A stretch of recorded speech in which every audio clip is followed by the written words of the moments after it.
ಕಥೆ ಪ್ರಯತ್ನದ ಜಯ. ಒಮ್ಮೆ ಸಣ್ಣ ಹಳ್ಳಿಯಲ್ಲಿ ಆರ್ಯನ್ ಎಂಬ ಹುಡುಗನಿದ್ದ. ಅವನು ಯಾವ ಕೆಲಸದಲ್ಲಾದರೂ ಮೊದಲಿಗೆ ಸೋತು ಬಿಡುತ್ತಿದ್ದ.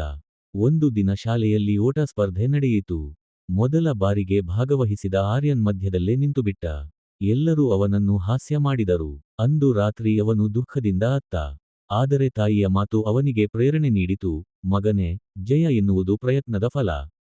ಸೋಲು ಅಂದರೆ ನಿಲ್ಲುವುದಲ್ಲ, ಅದು ಮುಂದಿನ ಗೆಲುವಿಗೆ ಪಾಠ.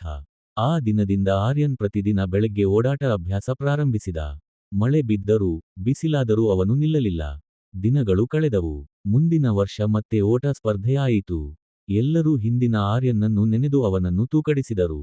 ಆದರೆ ಈ ಬಾರಿ ಆರ್ಯನ್ ಆತ್ಮವಿಶ್ವಾಸದಿಂದ ಓಡಿದ. ಕೊನೆಯ ಕ್ಷಣದವರೆಗೂ ಶ್ರಮಪಟ್ಟು, ಗುರಿ ತಲುಪಿದ ಮೊದಲ ವ್ಯಕ್ತಿಯಾಗಿದ್ದ. ಎಲ್ಲರೂ ಆಶ್ಚರ್ಯದಿಂದ ಚಪ್ಪಾಳೆ ಹೊಡೆದರು. ಆರ್ಯನ್ ನಗೆ ಬೀರುತ್ತಾ ಹೇಳಿದ, ನನ್ನ ಗೆಲುವು ಒಂದು ದಿನದದು ಅಲ್ಲ, ಪ್ರತಿದಿನದ ಪ್ರಯತ್ನದ ಫಲ. ಪಾಠ: ನಂಬಿಕೆ ಮತ್ತು ಶ್ರಮ ಇದ್ದರೆ ಯಾವುದೇ ಅಸಾಧ್ಯವೂ ಸಾಧ್ಯವಾಗುತ್ತದೆ.